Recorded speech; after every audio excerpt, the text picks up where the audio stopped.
Hello, everyone. Welcome back to another Actual Fluency podcast. This is episode number 185, and today I'm joined by Sadelle Wiltshire to talk about her experiences learning languages, especially minority languages, and how to learn as part of a community, her experiences learning languages at different ages.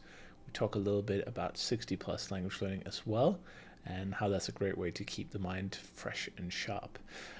But anyway, this conversation took place a while ago, so I will magically change my appearance and background when we get started. But I hope you enjoy this episode.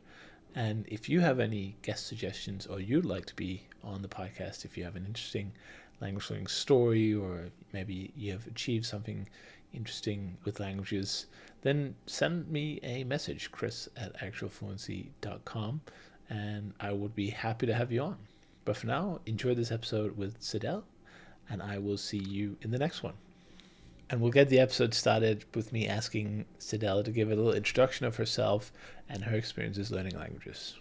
Enjoy. Okay, well, I'll try to give you a brief snapshot of some. My name is Sadelle Wiltshire. I live in southern Vermont in the U.S. I have always loved languages ever since I was quite small. I first started in junior high school with Spanish, and I took to it easily. So and I know there's a lot of people that say that they don't take to languages easily, and I think honestly, it's just a matter of your interest.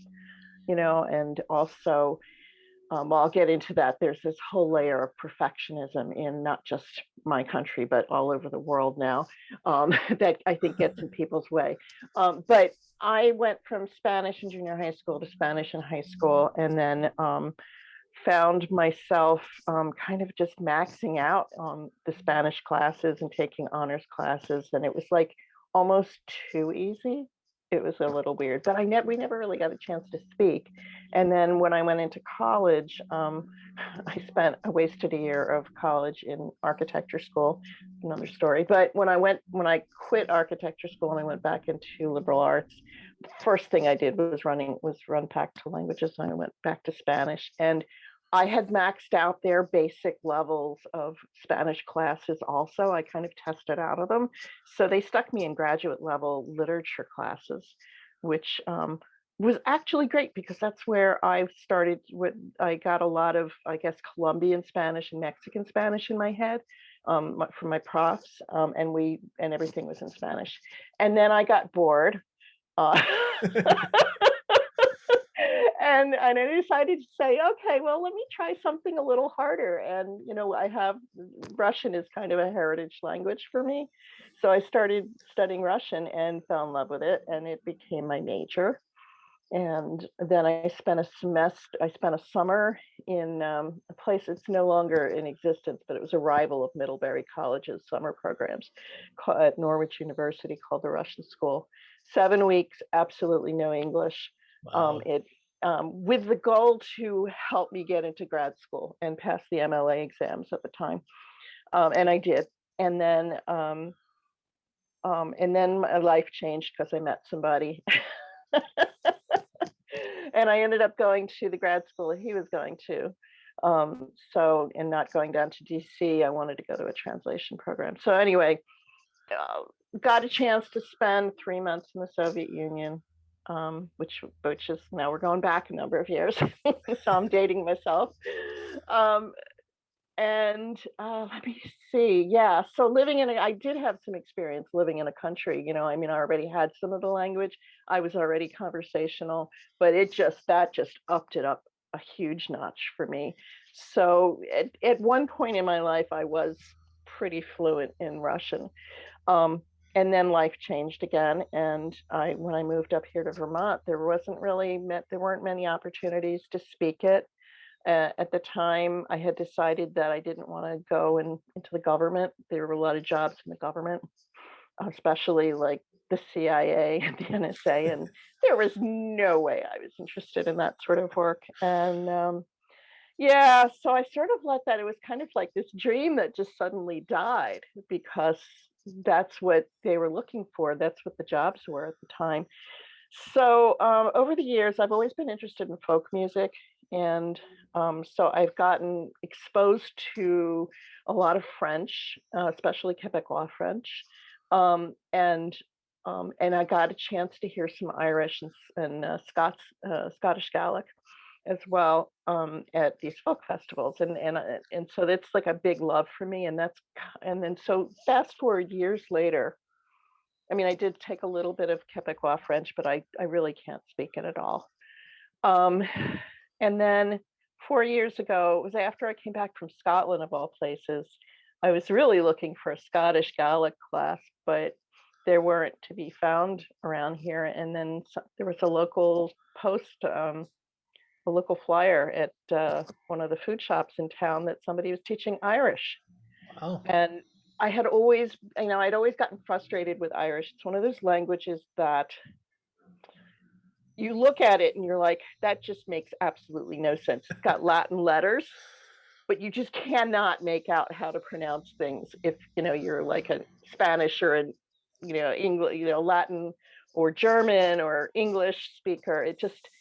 It makes no sense. And so I had gone to these singing workshops where they give us the lyrics in Irish, and my eyes would just glaze over. So this was a great, so that was my initial like inroad to Irish. But what I learned was that, man, these people love to laugh and have fun.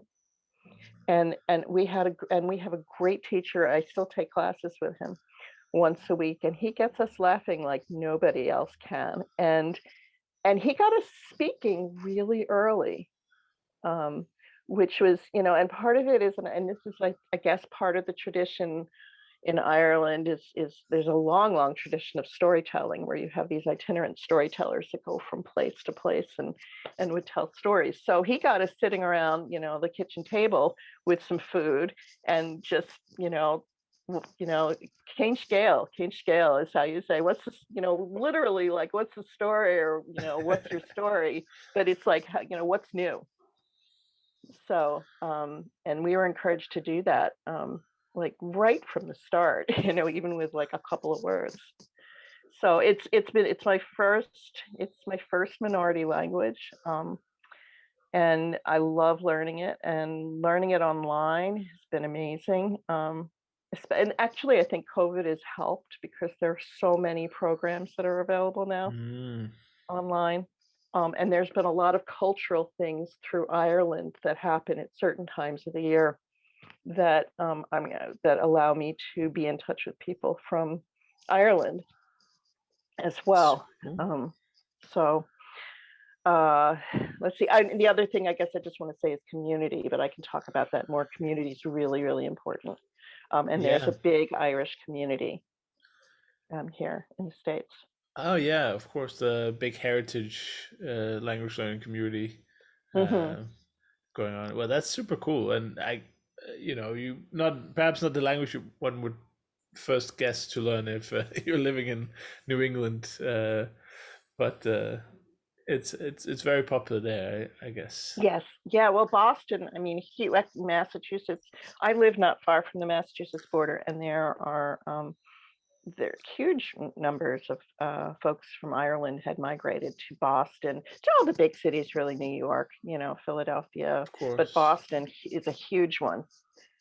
yeah. Um, so, That's awesome. And I love people connecting with their heritage in that way, hmm because I've talked on the podcast previously about other heritage languages in the US, like, for instance, Danish, which hmm I'm from Denmark. So I went right. to this small Danish town, and it was interesting to see that a lot of the traditions were kept in small places, but for many, like, the language was completely gone. Like, it was just English now, hmm which is of course a great shame.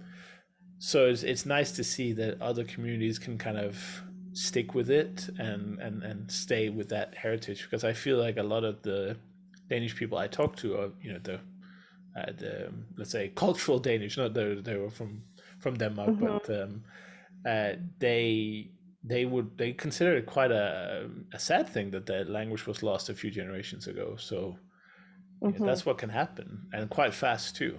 So Yeah. Yeah. And when I talk about community, I guess I should say communities of language learners that I've connected with. And there's a huge community of Irish learners up and down the East Coast. There's an organization called Dalty.com that they sponsor immersion weekends. And that's kind of what put the fire under me to really ramp up my Irish in the past year and a half, was going to one of those events and kind of getting headaches after about an hour and a half of only speaking Irish. But you'll find there are concentrations, like for instance, Springfield, Vermont. There's a concentration of the Irish diaspora, and there's a community center, and there's Elms College, which actually they do have Irish classes at this college. Wow. They put on events there. So there, and you'll also find, especially like in Massachusetts, I've noticed pockets where you'll have Irish is one of those languages where you've got three major dialects. There's the Ulster in the north, there's Connacht, kind of mid western coast, and then Munster in the south. And there's a big pocket of Munster Irish immigrants from that in the Springfield, Massachusetts area, which is closer to me. And and then there's a big pocket of Connacht speakers in Boston, and that's the dialect that I'm attempting to learn. Great. So, how would you, let's talk about language learning in general. So, how would you kind of contrast your Irish experience with, let's say, the Russian or the Spanish, and even the French you had as well? What were the Right. main kind of differences, and did you find anything that was working, not working at all, or something that was working really well? Well, take us through that. Um, wow, Irish is so totally different from all of those languages. I have to say it's the hardest language I've ever studied. Now, I mean, Right. I'm saying that as someone who has not been in college and not been in an active language learning position in many years, although I did take some French about 12 years ago. Um, it's just a totally different beast. So I started with Spanish, French, even German were to me relatively easy. Russian was a little harder. People tell me, oh, Russian is really, really hard.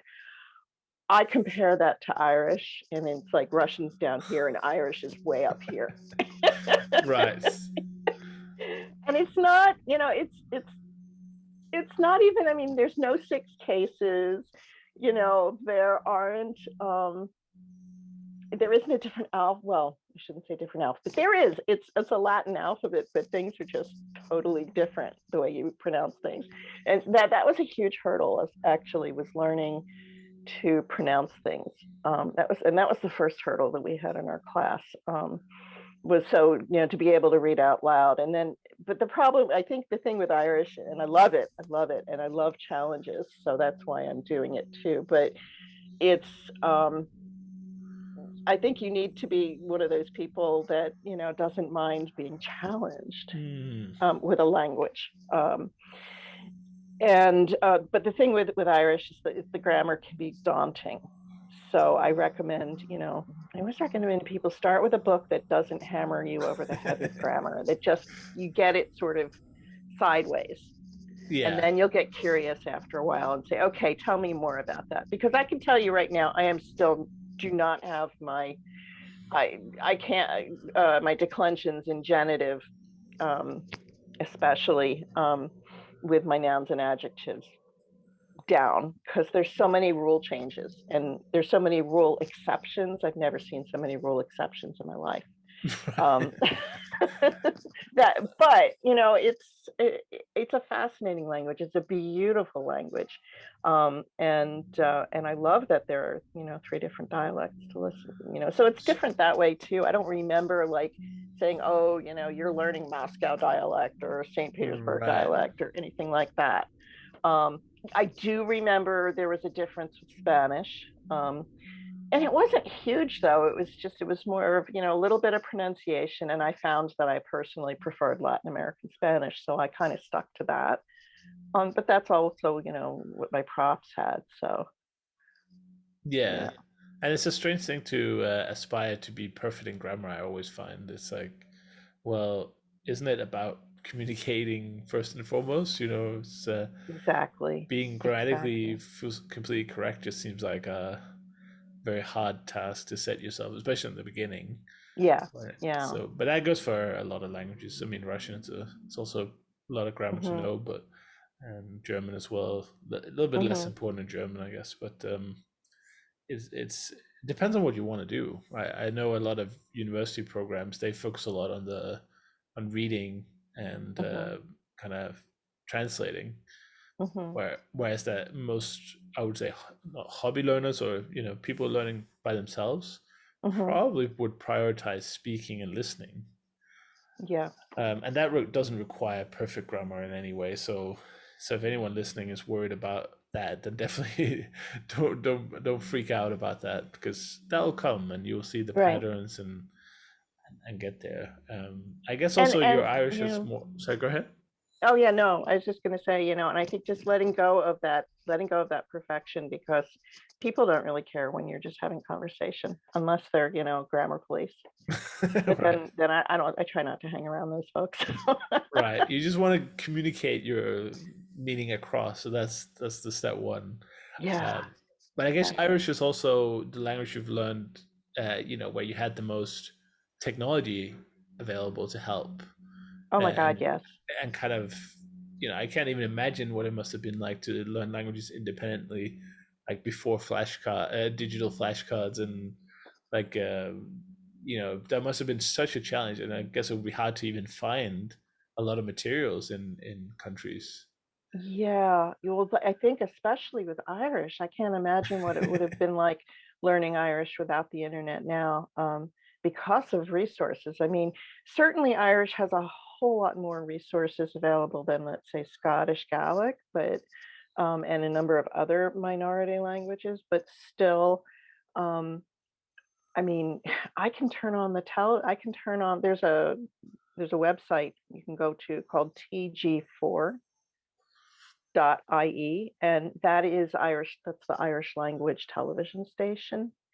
And I just mirror cast that to my big TV, and I get to watch Irish television programs, and it's pretty darn awesome. I can't ever imagine doing anything like that before. There's so many resources now available. Actually, I just finished taking a 6-week Irish cooking class, Wow. which was, following a teacher who's teaching us a recipe in Irish. And man, well, that's a whole other subject, is learning things that you really love. Um, and if you focus on that and you don't focus so much on the grammar, and just, focus on speaking, focus on listening, focus on, some reading, because reading is a great way to learn vocab. But that to me was gold, to be able to like know that I could sit in one of these classes and like follow a recipe and watch her do this and like understand, even if I missed a word or two, you know. And but that opportunity would not have been available to me, I think, even, well, not Mm, just, before the internet, but I think before COVID. sure. I don't think people were using Zoom the way they're using it now, and this was entirely led on Zoom.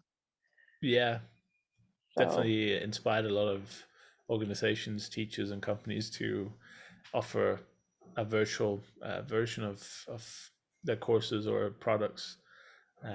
So in a way, that's one positive aspect of this whole pandemic, is mhm, that it's definitely given access to more things from abroad. We talk sometimes about the Polyglot Conference, the Polyglot Gathering, these two main mhm. in-person conferences that take place every year, and a lot of people are quite upset about them not happening because of the pandemic.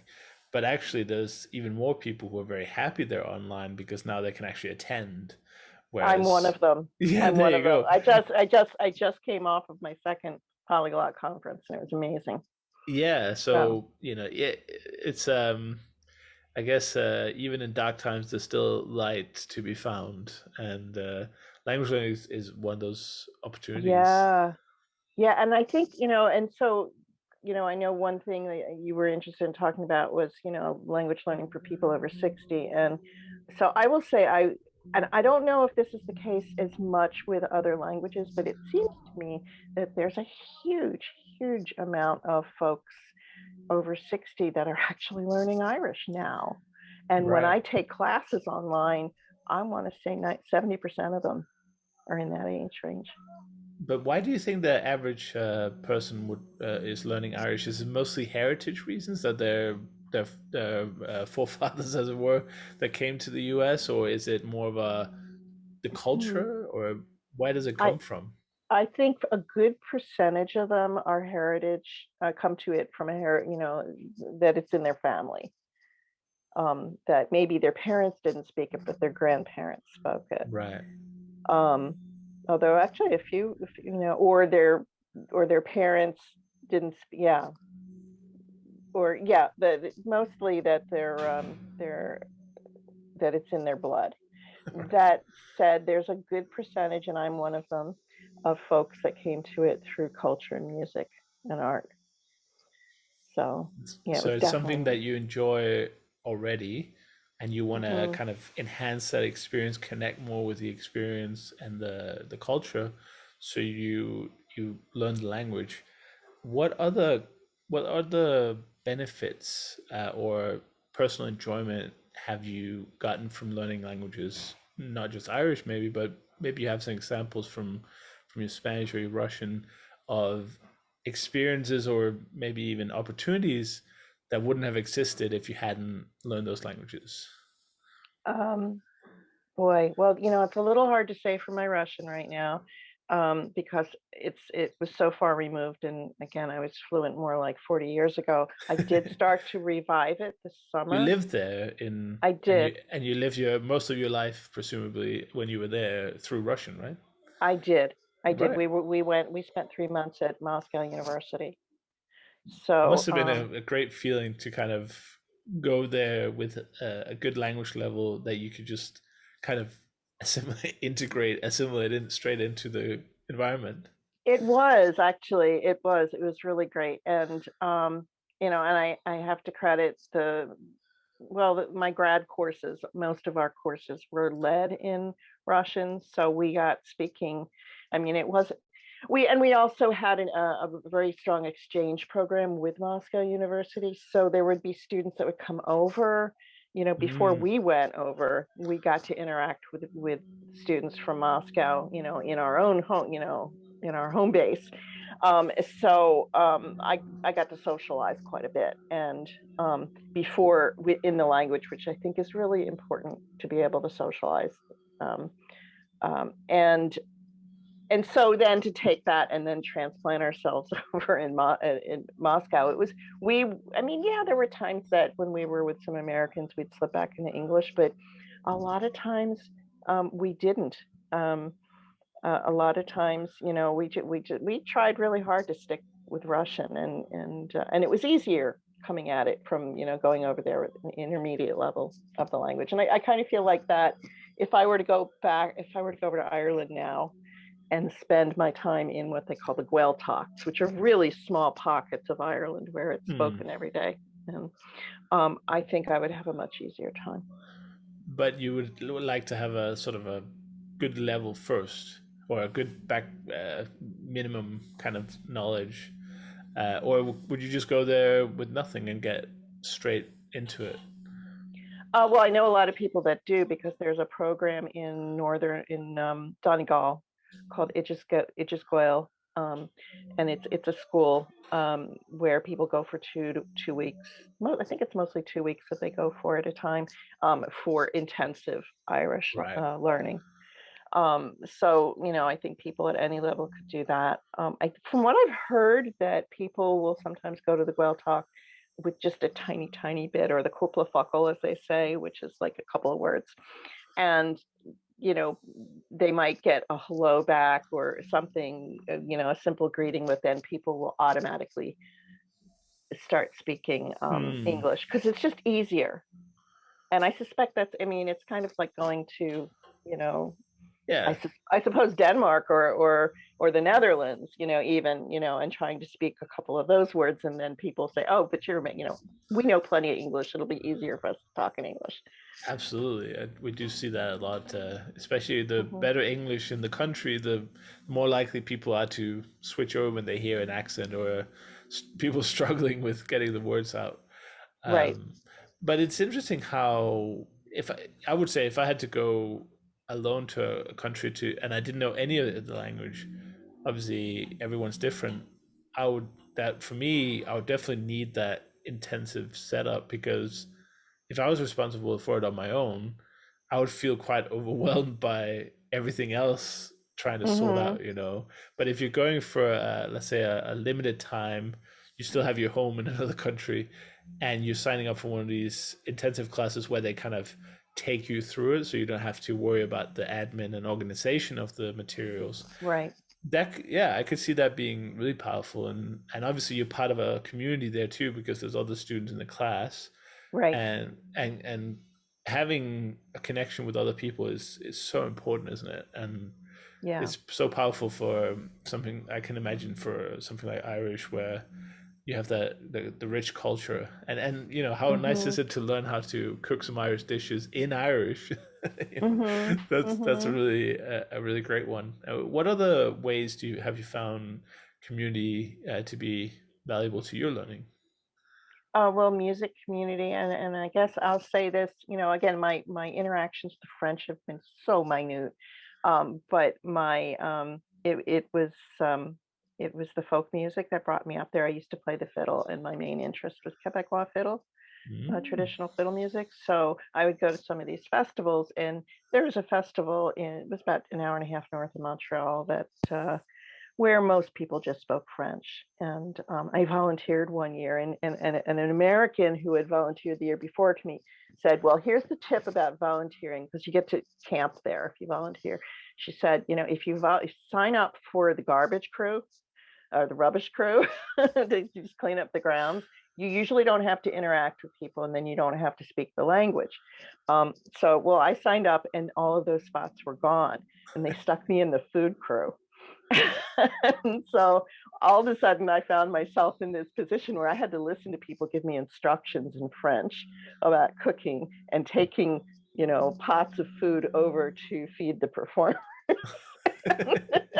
without any French at the time. So, after that experience, I thought, okay, let me just get a little bit of French because I had Mm, lots of music words in my head because I could go to a workshop in music and understand what they were talking about, but it didn't have the grammatical glue to put the words together.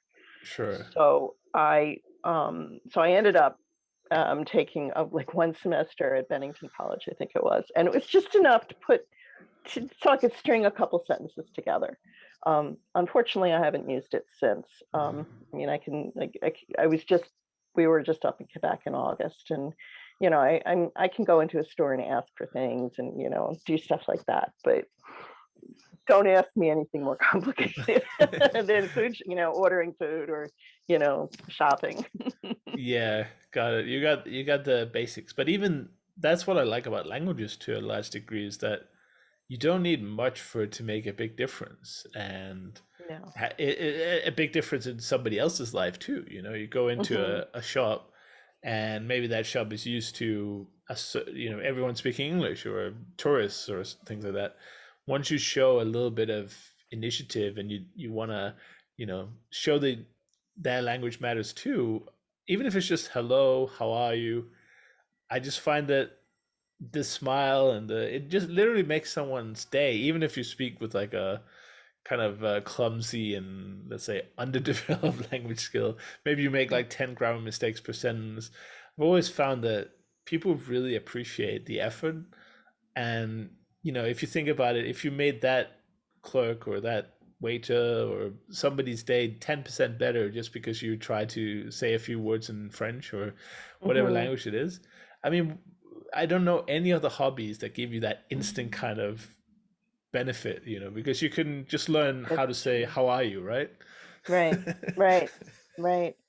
Yeah, I mean, and then, well, I'll tell you a couple. Here's an interesting story from my Spanish days. So Um, After it was towards the end of my undergraduate studies, I spent I spent a summer in Europe doing, backpacking through Europe and getting a Eurail pass and doing all that. And I did most of it alone.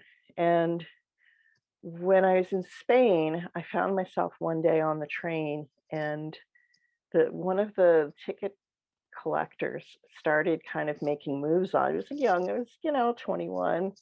It was like basically making moves on me and making me very, very uncomfortable. But my level of Spanish was enough that I was able to turn around and say to him, "Look, buddy, if you don't leave me alone now, I'm going to tell my boyfriend who's waiting at the next station, and he's going to beat the hell out of you." There you go. you He know, left quickly. having enough of a language that you can, like take care of your own safety. Also, especially if you're traveling alone and you're a Sure. woman in particular, is a very useful thing to have. I actually had to use that in Germany too, and I had just enough German to pull that off. Yeah, and I guess there's also the risk of just getting lost and things like that. Something that's slightly Oh less yeah, serious, but you not understanding the signs and you have to ask for everything can be quite annoying. Having to find people all the time. right, Obviously, now we have like the everything in our pocket and Google right. Translate, so it's harder, but it takes away the magic a little bit of that old exploration and you know And Google Translate's not going to help you when you have somebody stalking you at a train station that's and you true, have to think quick. right? You don't have time to stop and, be The punching robot things into voice your is not phone. as intimidating, is it? You know. No.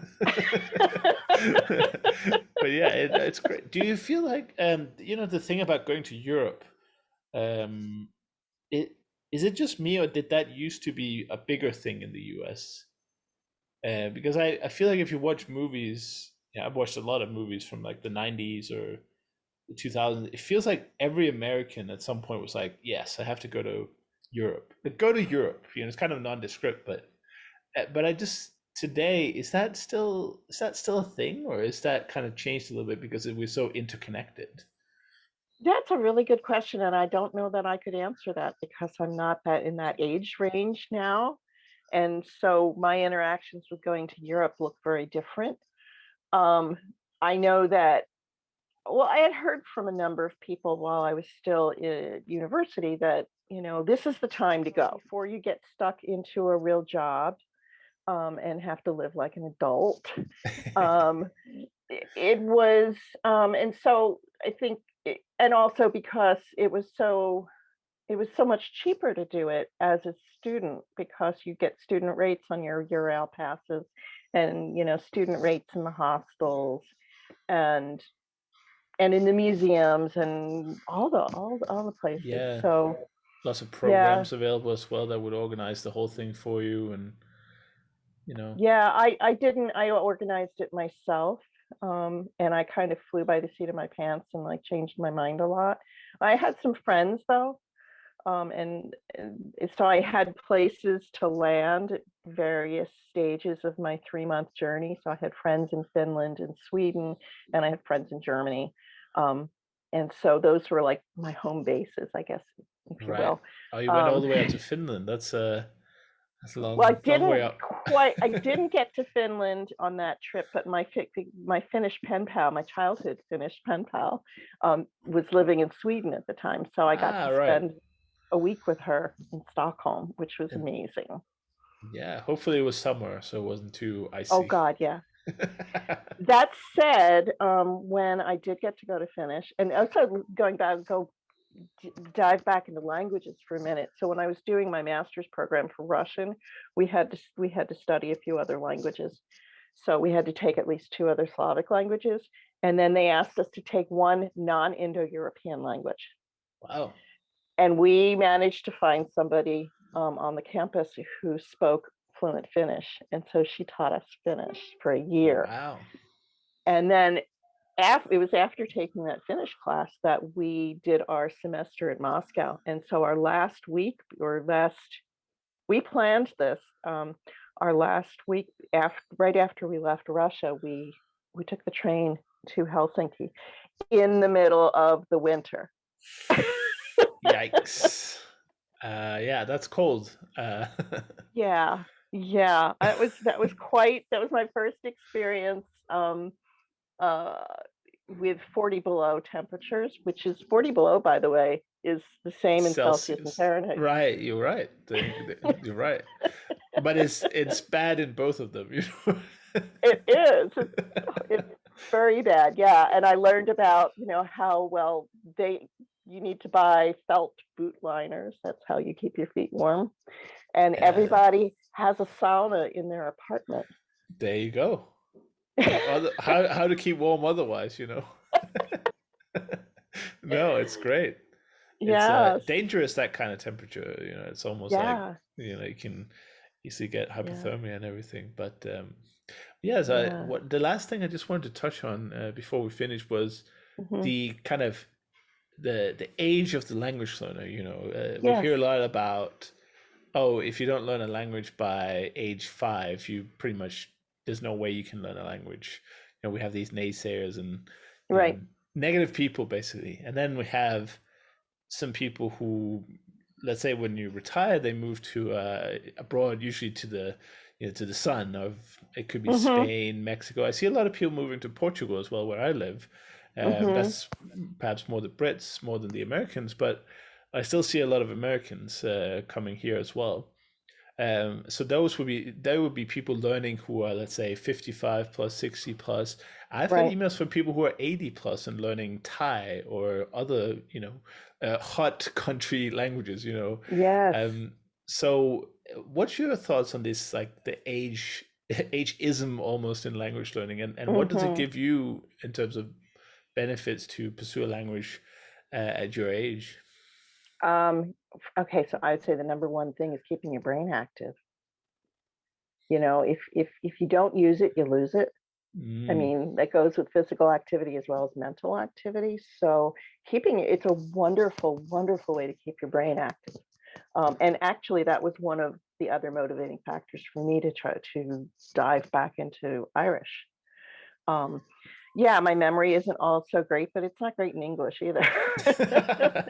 That's a um, great argument. it's fine. I think, you do have to have the motivation.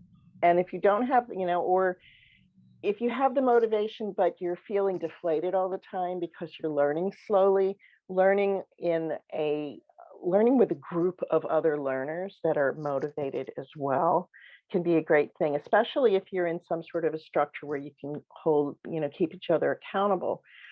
So I don't, if you don't mind, I mean, took, I've gotten that through some of my local interactions because I have an Irish learners community around me here, but I also got it tenfold when I did Benny Lewis's Fluent 3 months challenge in Yeah. February, which was a great thing to do during the pandemic, but even not in the pandemic, because there are a lot of people in that program that are in exactly that position.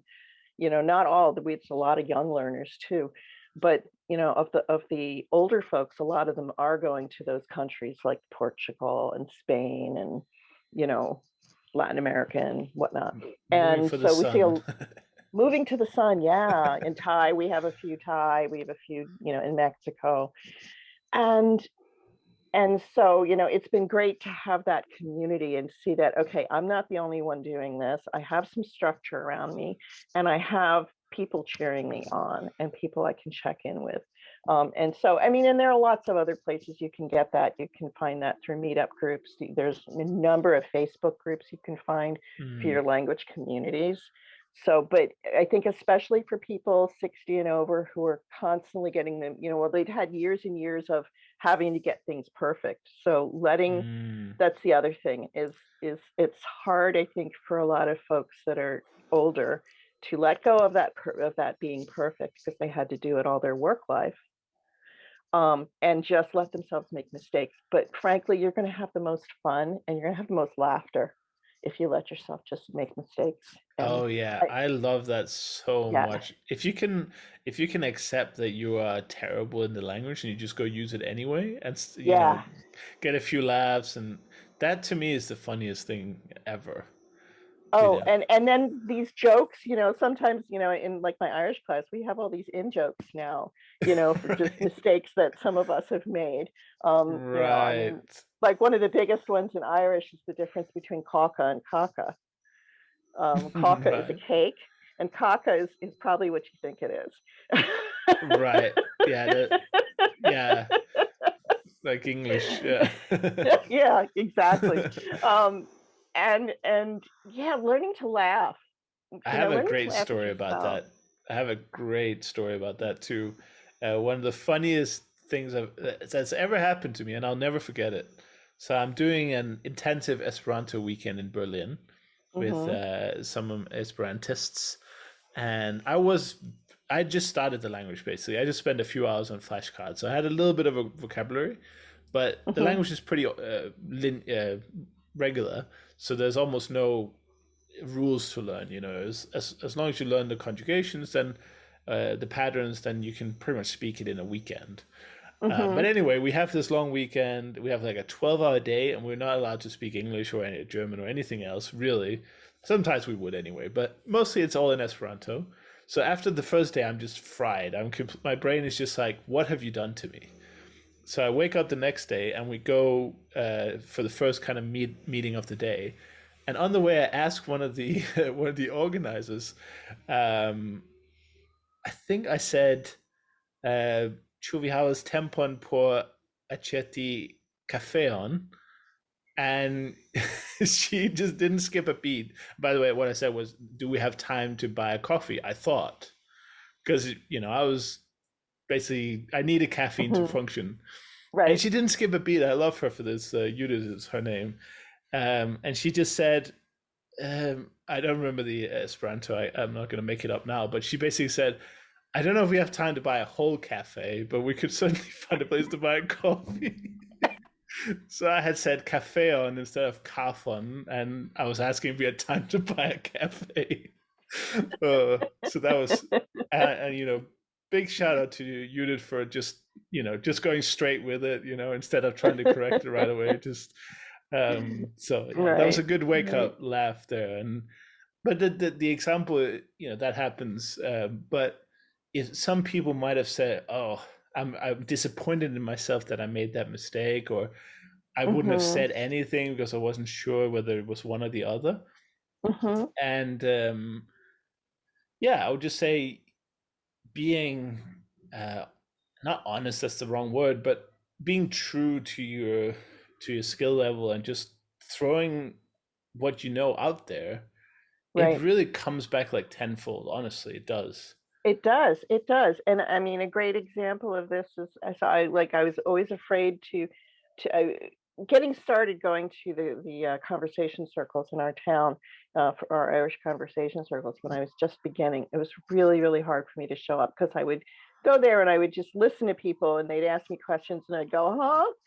But I had just come back from Scotland this one particular time, and I had this long tour, and I had all these things I'd done. So before I showed up at the conversation circle, I wrote down I went to blank, I went to blank, I went to blank, I went to just repeating this over and over. Just a whole list of all of the towns that I visited. You Mm, know, and it sounded like baby Irish, but I was able to at least communicate and say, yeah, I went to Scotland and I went to Edinburgh and Glasgow and blah blah yeah. blah blah blah blah blah. And at least I felt somewhat functional, even at this low level. And I mean, and now I look back and I'm like, I kind of wish I could have patted that baby Irish Sadelle on the back and said, good Mm, job that day. But people were great, and understanding. And I think for people, especially that are older, that get the other thing I would just say is, yeah, find a group of people you can be accountable with, find other people also your age that are doing this, as well. I mean, just again, for kind of group moral support, there are lots of opportunities to meet with people online, especially these days. It's yeah. So it's not hard to find. I mean, if I can find it in Irish, people can certainly find it in those sun countries. Spanish and Portuguese. Yeah. Yeah, And I guess if you move to these places, you'd probably live in a kind of place where that's popular with people from your country anyway. So you'd have a local network, surely, many of those I think places. that's more dangerous because it's easier for people, Mm. especially at the lower levels, to fall back into speaking English, from what I've heard. No, that's So definitely. I guess you have to balance that risk of, it's good to yeah, connect in person too. That does make a difference. But if but that, yeah, people have to have that, like, okay, this is our Spanish speaking club. We're going to meet at a cafe and we are going to speak. We are going to butcher the language, but we're going to butcher yeah, it in Spanish. you have to set out the rules initially. But yeah, I see where Yeah, that could kind of be a little dangerous. Definitely, because the temptation's obvious. You would just want to yeah, speak English to your expat friends in your little community, right. and I think that's one of the saddest things actually. If you look at neighborhoods and places in these countries where it's just a lot of tourists or a lot of people expats from those countries, Hmm. and they've lived there 20 years and they can barely order a coffee in the language. That Right. that to me is just sad, and it's not because I'm judging people, but the effort required to learn that is like Hmm. nothing. It wouldn't take much, but they have made a conscious decision, or maybe a subconscious decision, that it's not worth it to spend that little energy on learning some of the language. Um, but I hopefully think it that's what a depends on, podcast like yeah, this can help right. with. That's the ambition anyway, that we share the benefits, we share how easy it is, even though it's not always easy. Yeah. And we share basically some practical tips and strategies, like you were saying about the Fluent in 3 months challenge, which is basically an Hmm. accountability challenge with other people. There's the cooking classes in local schools, and the intensive classes you mentioned. So The that's the immersion hope. classes. Yeah. Exactly, yeah. Those are something I would love to do as well in the Hmm. future. That they're not as popular around here. I know the only one I've heard of is Middlebury. I haven't seen any sort of pop up around here in Europe, but So I know there's something now. I know that stateside there's an organization right, called Alliance Française yeah, that sponsors some things. I don't know what there is in Europe. That is a really good question. I should I ask haven't seen one it. of Of my course, there's lots of evening friends. classes. There's lots of courses and things like that. And lots of teachers and tutors and university degrees and Yeah. everything. But I haven't seen those kind of immersion. But maybe somebody listening who's from Europe, some entrepreneurial mind out there could get Mm. started on that. But Yeah, anyway, especially if it's tourism based. Yeah. yeah, no, I think that's what's required. The other way is, of course, learn the basics or to middle level and then go to the country. That's sort of your own Mm-hmm. immersion, right? Mm-hmm. That's also something I want to do when COVID is it's a little bit more over than it is now. Right. Not sure Right. when this goes out, but yeah, thank you so much for coming onto the podcast and Oh, sharing you're your welcome. story and experiences and tips with the listeners. And just for anyone listening out there, if you have an interesting language learning story or tips or tricks or anything you want to come and share, send me an email and we can get the ball rolling. The more the merrier, on the podcast, and the more diverse experiences, the better I think it is for people listening. So thank you for that. Yep, you're welcome. And thank you for this great podcast. I've been listening for over a year now. Well, So thank you. it's been I fun. appreciate it. Yeah.